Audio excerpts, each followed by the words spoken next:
Welcome to sociophonetics. So if you didn't know, your identity affects how you speak, and this is true. We heard a little bit about this earlier, but it's true basically all across the board. For this study in particular, I looked at race, age, gender, education, and class, specifically how class is measured through neighborhood in Havana. And for the linguistic part, intervocalic voice stops. Most of you may not know what that means. Hopefully by the end you will. So basically, baby definition, how soft these sounds are when between two vowels. So why is Cuban Spanish weird? It is weird, I will tell you that. Just believe me. Why? So basically cultural mixing. When Columbus got to the island, there was a Taino population. They mostly died, but the traces of their language are still in Cuban Spanish today, and those words are not found in other places because it's an island. So like Hava here, that's a plastic bag, and it's constructed, could go into a lot more about the history of the indigenous language, but it's constructed in a certain way, and it's an indigenous word that even other places in the Caribbean might not use. Also, the enslaved peoples from Africa that were brought over, they have all different cultural traces from different places, largely West Africa, as well as, Spain, and then later the United States. Communism, just kidding, it's not actually communism, that's not why. But with the 1959 revolution, it cut off a lot of the interactions with other places in the Caribbean, a little bit more isolationist, so that pushed the Cuban dialect a little bit further away from a lot of other places in the Caribbean. Intervocalic voice stops, you get the real definition now, you've grown up. So basically it's this but, duh, or guh that's going to happen between two vowels. So intervocalic between two vowels and this voice stop. So we see them at the beginning of these words in this top picture, they are harder sounds basically. And then in this bottom picture they're softer. So we call those sounds fricatives or affricates depending on who you're reading. But for the purpose of this I'm going to call them fricatives. So that just basically means softer. So like an easy fricative, like you'll hear a lot about S later today, this afternoon. But they occur in other places, but for this study, I only looked at them between vowels. So intervocalic voice stops, you made it. Sperontization is basically the process, if you decide that the stop came first and it turns into this fricative, that's called sperontization. If you decide that the fricative came first and it turns into a stop in other places, that's called fortition because it's getting stronger, it's strengthening. But I decided it was sperontization for a lot of reasons you can read about in my actual thesis. So for this study, the design, the methodology, my hypothesis was that the neighborhood where someone was born and raised would be the strongest indicator of their identity in their language as measured through the sperontization.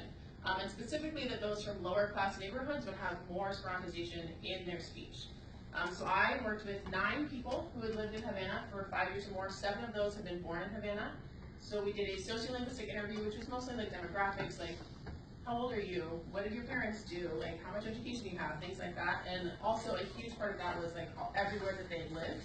And then also a reading passage. So Libro de la Serpiente by Pedro Juan Gutierrez, who is a Cuban author. It's like a 2016 book, very recent, very popular in Cuba.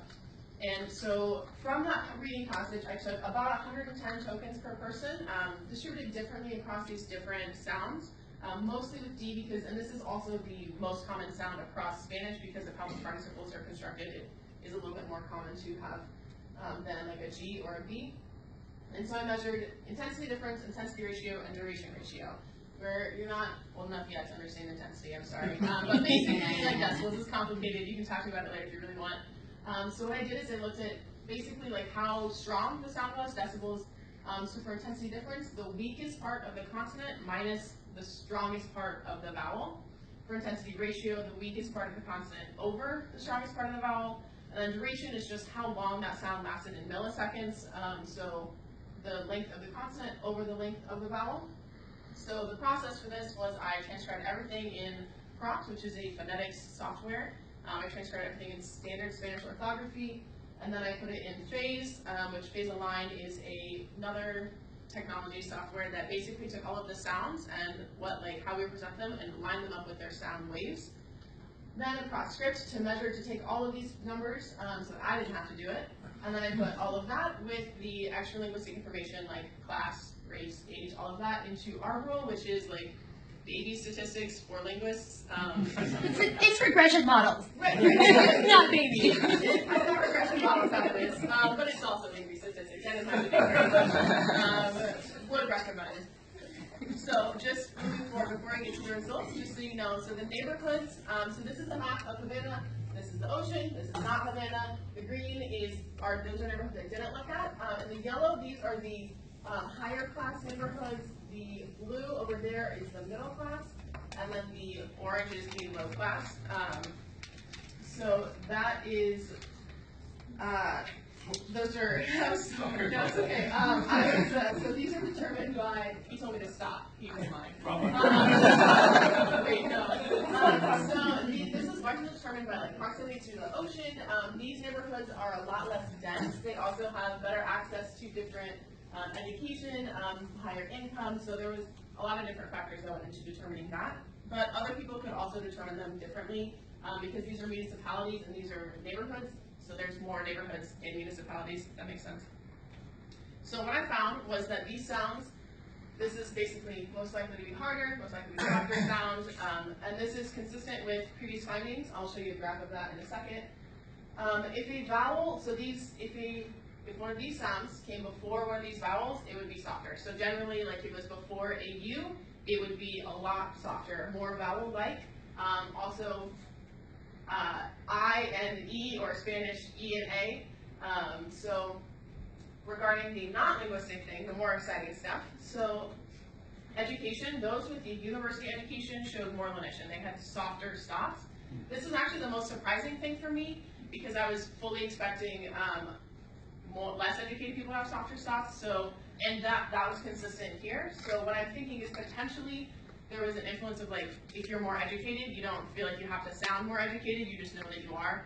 And those people with a high school education may have just said like, you know what, I need to try and sound more standard. That's a possibility, but also an area for future research. Older participants had softer sounds. This is also not particularly surprising. Younger people might be trying harder to be more standard, they might be moving away from, they might be moving in a new direction than older generations. Original neighborhoods, so this is flashback, my original hypothesis. Low-class neighborhoods showed more lenition, but more surprisingly, current neighborhood, those who were living in a low-class neighborhood at the time of this study, showed the most lenition. And so one potential explanation for that is most people in this study had moved during their time in Havana, and all of them had moved up in class. So those people who were still in low-class neighborhoods were those with the least social mobility. And also the least education. So this is consistent with current findings.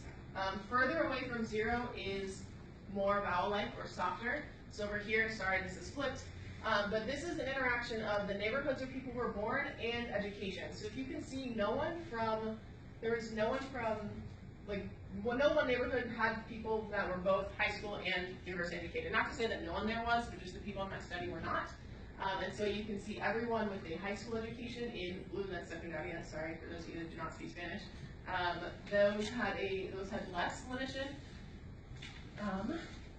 So to wrap it all up, basically, no surprises here. Lenition does exist across intervocalic voice stops. That's good for me and good for all of the other research that has been confirmed. I was able to explore Cuban social class, which is something that is hard to understand for anyone who isn't Cuban. And so that was great, and I was able to contextualize that with relationships with other identities, with how they speak, which is really important to me, and also other sociophoneticians. And so we can use this to explore both like how those measurements so duration and intensity can explore and relate to other identities as well as other phonetic features. It doesn't have to be, can you study S or vowels or anything. So thank you to everyone here and not here who helped me get here. Any questions?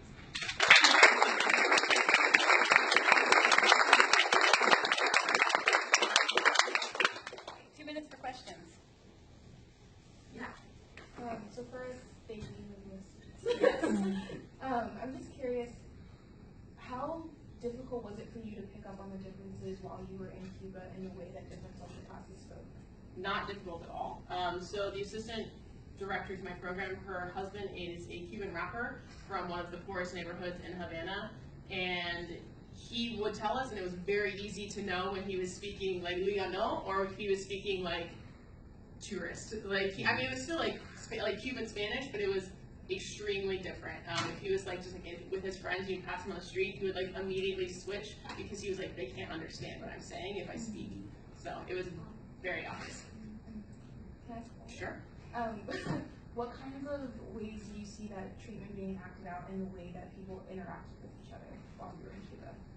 So for him specifically, like, he was a musician, so he was used to going back and forth in different ways. But I saw a lot of differences in how people would interact with each other in the university setting. So some people that I worked with were university, but a lot of those people also worked in tourism. So so different people, depending on what realm they were in, could be treated differently, and that's a whole other conversation, right? Like, a lot of people said, like, tourism is the new plantation in Cuba, and so that was that statement is a lot heavier than I can get into in the next minute, but it does relate a lot. Do you feel that? Yeah.